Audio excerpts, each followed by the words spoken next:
सभी को नमस्कार। मैंने लंबे समय से इस पीसी हैंडहेल्ड कंसोल के बारे में कोई वीडियो नहीं बनाया है। आज मैं ओके एक एक्स के बारे में एक वीडियो पोस्ट करने जा रहा हूं। जो मुझे मिला वह HX 370 से सुसज्जित है। अब HX 370 की कीमत थोड़ी कम है। मेरे 32+1T की मूल कीमत 7,699 थी और राष्ट्रीय प्रतिपूर्ति कीमत लगभग 6,544 थी। वर्तमान में मैं व्यक्तिगत रूप से पीसी हैंडहेल्ड कंसोल खेलता हूं। मैंने उनमें से बहुतों के साथ खेला है। ये मेरा अनुभव है। मेरा पहला पीसी हैंडहेल्ड कंसोल एक एक्स प्लेयर है। वो 8 इंच की थी, लेकिन उस समय आज की तरह 8 इंच की स्क्रीन नहीं होती थी। वह स्क्रीन 2 के नेटिव वर्टिकल स्क्रीन थी, साथ ही उस समय की 6800 प्रदर्शन भी मौजूदा HX 370 से काफी खराब है। फिर मैंने कभी भी 8 इंच की 2K स्क्रीन नहीं खरीदी। मैं आमतौर पर 7 इंच 1080p गेम खेलता हूँ। ऐसे ही 2-3 साल बीत गए। अब 8 इंच की 1200p देशी क्षैतिज स्क्रीन है। मैंने जो आखिरी MSI बनाई थी, उसमें पहली बार मुझे इस स्पेसिफिकेशन वाली स्क्रीन का अनुभव हुआ था। यह ओक AX दूसरा है।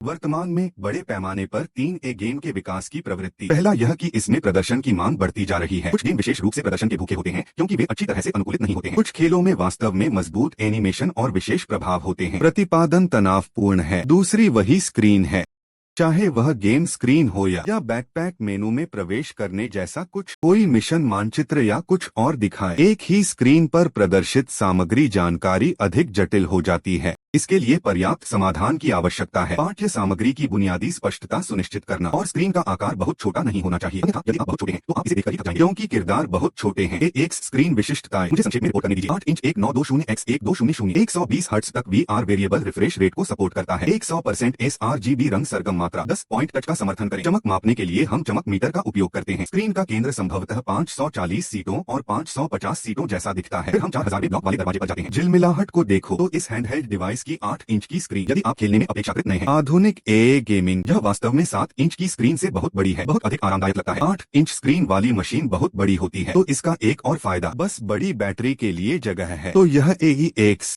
इसकी बैटरी 72 वॉट घंटे की आती है। अगर बैटरी लाइफ है, आइए इसके बारे में बाद में गेम परीक्षण के साथ बात करें। आइए पूरी मशीन के वजन के बारे में बात करते हैं।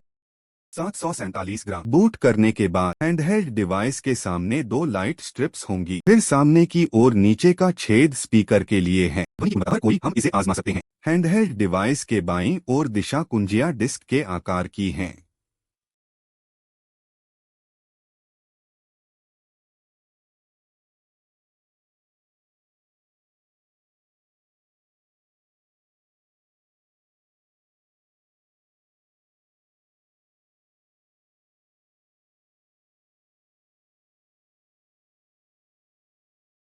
दाईं ओर ABXY की तरह यह प्रवाहकीय गोंद है। घुमाव विन्यास अपेक्षाकृत अधिक है। यह एक कैपेसिटर रॉकर है। एक ओर रिटर्न की दर ऊंची है, 900 हर्ट्ज तक।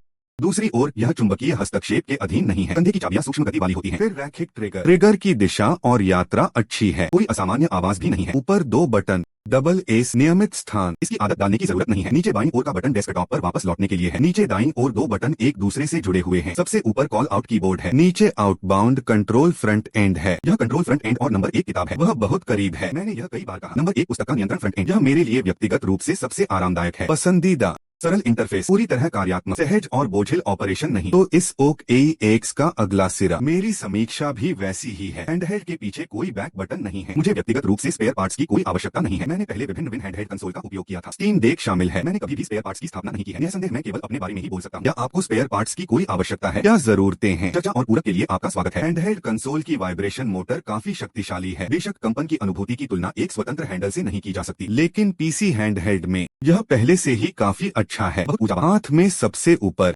ECA 3.5 वॉल्यूम ऊपर नीचे और पावर गर्मी अपव्यय वेंट भी है। निचला EC, एक ओकुलिंग, एक TF कार्ड रेट स्लॉट। हाथ में स्केलेबिलिटी भी काफी अच्छी है। ऊपरी और निचले दोनों सी पोर्ट बिजली आपूर्ति का समर्थन करते हैं। मूल चार्जिंग हेड 100 वाट। मैं बैटरी की खपत को 20% से कम कर देता हूँ। शटडाउन चार्जिंग पावर 60 वाट से अधिक है। केवल 1 घंटे से अधिक समय में पूरी तरह चार्ज किया जा सकता है। यदि फोन चालू है और गेम खेल रहा है, चार्जिंग हेड की शक्ति 80 वाट से अधिक तक पहुंच सकती है। अगर आप बिना बैटरी खत्म हुए फोन को ऑन करना चाहते हैं, यह मशीन बाईपास बिजली आपूर्ति का भी समर्थन करती है। वायरलेस नेटवर्क कार्ड AX 210 है। वाईफाई 6। इस समय स्क्रीन पर गति प्रदर्शित होती है। क्या आपके होम वायरलेस लैन की ट्रांसमिशन गति है? मेरा राउटर पुराना है, मुझे नहीं पता कि अब कोई नया या बेहतर राउटर है या नहीं। क्या आप तेज गति से दौड़ सकते हैं? ठीक है, इस उपस्थिति हार्डवेयर पर एक नजर डालने के बाद तो आइए एक नजर डालते हैं परफॉर्मेंस पर। आइए पहले ताप अपव्यय को देखें। सबसे पहले एक अच्छी मशीन सबसे पहले TDP को 30 वॉट तक बढ़ाए। आइए इसकी ज्वलनाशक क्षमता पर एक नजर डालें। शोर और सतह का तापमान। शोर प्रदर्शन अच्छा है, 39-40 वी ऊपर और नीचे, क्योंकि यह मशीन काफी बड़ी है। पहला यह कि इसकी गारंटी दी जा सकती है। उच्च भार के तहत शीतलन शोर अधिक नहीं है। दूसरा, मध्य क्षेत्र में उत्पन्न होने वाली गर्मी है, दोनों हाथों से पकड़े गए क्षेत्र में आसानी से संचारित नहीं होता। 10 मिनट तक बेक करें। CPU तापमान 76 डिग्री। 10% बिजली हानि। थर्मल इमेजिंग में त्रुटियां हैं, इसलिए मैंने मेज पर एक बिंदी लगा दी। तुलना के संदर्भ के रूप में थर्मोकॉस्टिक इमेजिंग के माध्यम से हम देख सकते हैं मशीन के सामने अधिकतम तापमान। स्क्रीन के ऊपरी दाएं कोने में 42 डिग्री पर जाएं। क्षेत्र के एक तरफ को दोनों हाथों से पकड़े 27, एक तरफ 29। वापस स्विच करें। अभी जब हम सामने थे, डेस्कटॉप अभी भी 25.6 डिग्री है। अब यह डेस्कटॉप पर 24.2 डिग्री दिखाता है। मैंने बस इतना कहा कि एक त्रुटि थी। मुख्य बात जो हम देखते हैं वह एक ही तस्वीर में तापमान का अंतर है। इस समय पीठ का अधिकतम तापमान 39 होता है। दोनों हाथों का धारण क्षेत्र 2526 डिग्री है। यह 30 वाट के पूर्ण भार पर बिजली की खपत है। शोर और तापमान व्यवहार, इसे बहुत आरामदायक बताया जा सकता है। निसंदेह हम हैंडहेल्ड खेलते हैं। बस मुझे बताओ, मैं स्वयं अधिकांश समय मैं इतनी अधिक बिजली खपत के साथ नहीं खेलूंगा। मेरे व्यक्तिगत गेमिंग अनुभव और इस चिप की समझ पर आधारित 23 को दें। 25 वॉट तक ठीक है।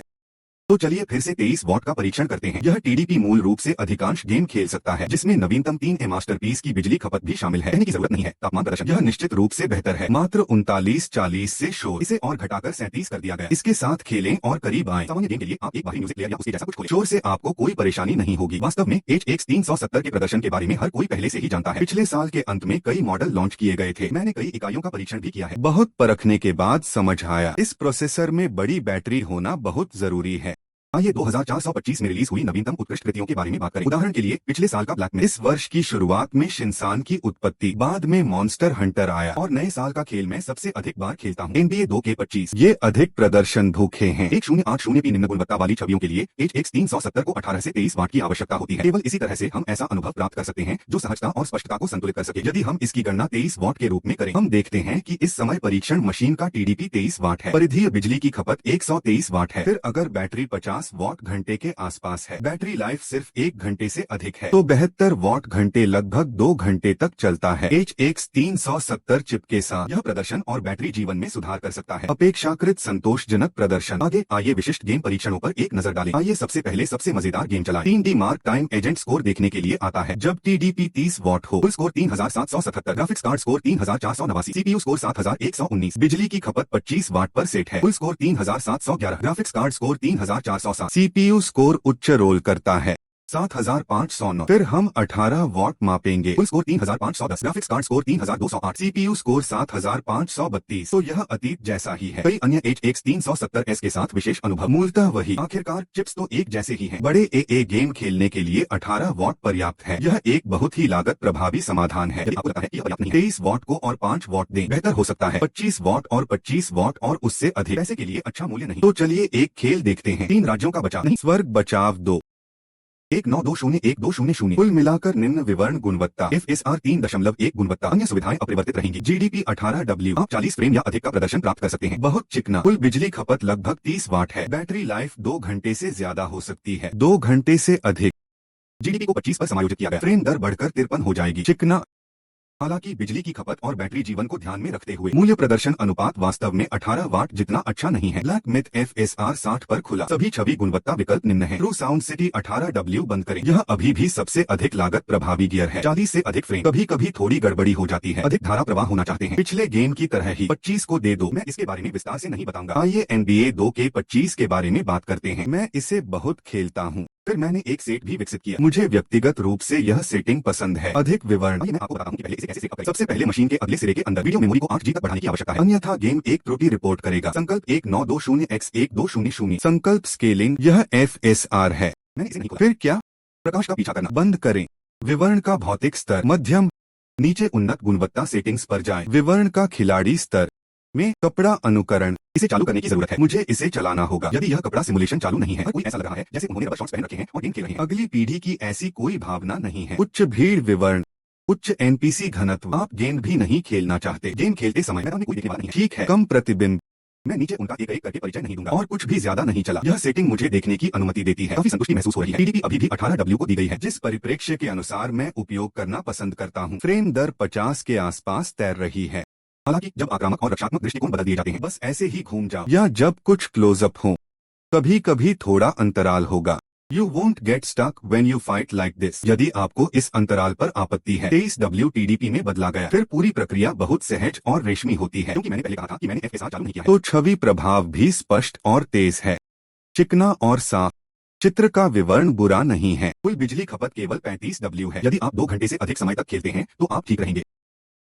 एक गेम जिसका मतलब कभी ग्राफिक्स कार्ड किलर होता था। उदाहरण के लिए सबसे विशिष्ट 2077 चचेरा भाई 2 अधिक शक्तिशाली प्रदर्शन के साथ बाद के उपकरणों द्वारा विजय प्राप्त की गई। बेशक लोगों को यह अनुकूलन करना चाहिए, आप जितना अधिक करेंगे उतना बेहतर होगा। ठीक है, मुझे याद है 2023 की शुरुआत में यह मैं पहली बार 6800 U हैंडहेल्ड कंसोल के बारे में बात कर रहा हूँ। इस स्पाइडरमैन गॉड ऑफ वॉर की भूमिका निभाए। यह 30 या 40 फ्रेम तक चल सकता है। उस समय मैंने सोचा कि यह बहुत अद्भुत और आश्चर्यजनक था। इसका उपयोग मोबाइल उपकरणों पर किया जा सकता है। इस खेल का अनुभव करें। फिर 2 साल से ज्यादा का समय बीत गया। मैंने एक के बाद एक पीसी हैंडहेल्ड कंसोल का परीक्षण किया और नए तथा अधिक शक्तिशाली उपकरणों के आगमन के साथ नए बड़े पैमाने के गेम भी आते रहेंगे जिनमें अधिक प्रदर्शन की आवश्यकता होगी। अपने डिवाइस का दुरुपयोग करें। उदाहरण के लिए मैं पहले भी NBA 2324 खेलता रहा हूँ। आप 6800U का भी उपयोग कर सकते हैं। यह स्टीम डेक खेलना बहुत आरामदायक था। 25 बजे पहुंचे। प्रदर्शन आवश्यकताएं अचानक पहले की तुलना में बहुत अधिक हो गई हैं। यदि आप इसे हैंडहेल्ड पर बजाना पसंद करते हैं, वह HX 370 सबसे उपयुक्त है। यदि इसे खेलने के लिए प्रोसेसर की 1 या 2 पीढ़ियों का उपयोग किया जाता, या यहाँ तक कि एक स्टीम डेक या ऐसा कुछ भी, तो तस्वीर धुंधली है। खराब रंग प्रभाव, कम फ्रेम दर, उच्च बिजली की खपत, इनमें से कम एक तो होना ही चाहिए। ठीक है, आइए संक्षेप करें। ओक AX में बड़ी स्क्रीन है, बैटरी बड़ी है। HX 370 वर्तमान में हैंडहेल्ड मशीन पर सबसे मजबूत दुर्भाग्यपूर्ण प्रदर्शन है। यह 8 इंच की मशीन के लिए भी बहुत भारी नहीं है। 740 से अधिक, लगभग 750 ग्राम। खेलने का समग्र एहसास संतुलित और आरामदायक है। बहुत अच्छा। इस एपिसोड के लिए बस इतना ही। देखने के लिए धन्यवाद। अगली बार मिलेंगे। अलविदा।